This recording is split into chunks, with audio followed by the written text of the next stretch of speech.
Surabaya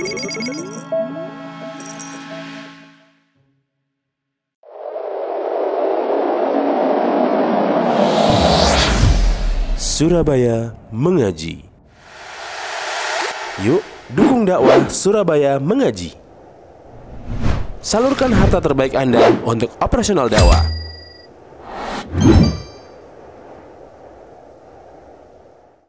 Alhamdulillahirrabbilalamin. Ibu yang dimuliakan oleh Allah Subhanahu wa Ta'ala, tentunya gaya belajar anak kita baru bisa kita observasi ketika anak kita sudah mulai ada ketertarikan untuk belajar. Maka biasanya kita akan bisa melakukan observasi ketika anak itu memang sedang belajar. Misalnya begini, ada orang sama-sama ngapalin Quran, gampangannya gini aja. Ada orang lagi ngafalin Quran, 3 orang yang berbeda. Yang satu ketika ngapalin Quran itu sambil goyang-goyang. Biasanya kan gini, ada yang goyang-goyang kepala gini ya. Atau dia sambil menggerakkan badannya, padahal dia sedang menghafal Al-Quran.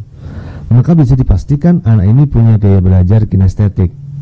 Lebih masuk kalau seandainya anak ini sambil ngapalin Quran sambil bergerak. Atau dulu kemudian ketika saya masih belajar di Timur Tengah, saya punya teman yang kalau dia ngafalin Quran dan murojaah Quran, apa yang dilakukan? Dia tawaf. Itu masjid dikelilingin sama dia.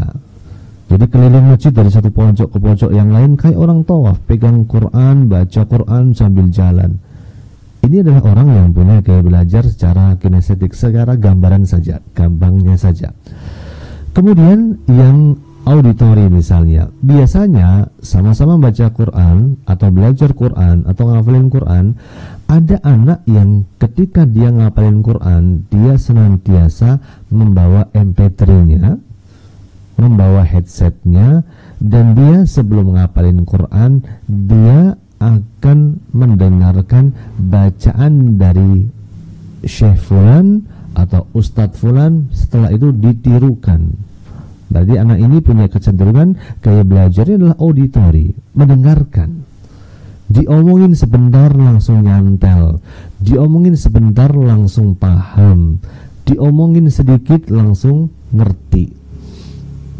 Tetapi ada tipe anak yang dia adalah visual.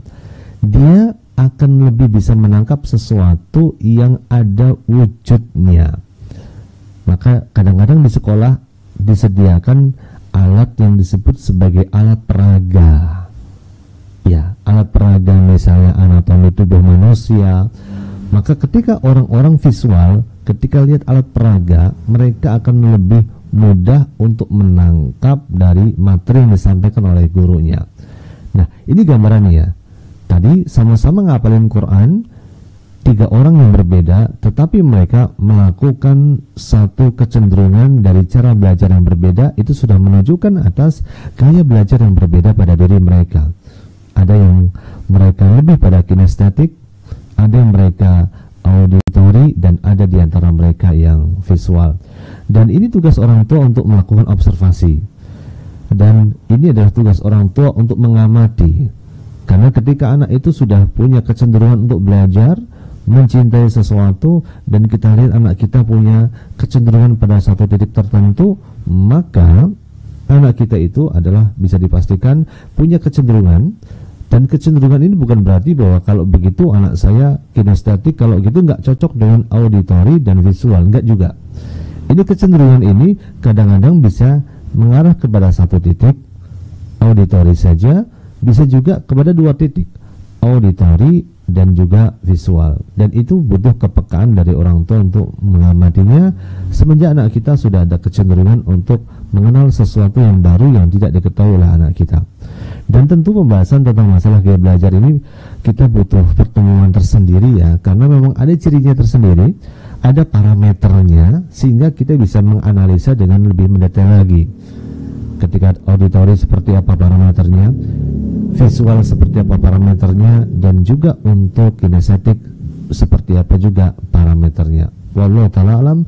Semoga kita diberikan kesempatan dalam pertemuan berikutnya untuk bisa belajar bagaimana kita menganalisa gaya belajar pada diri anak kita. Barakallahu fikum.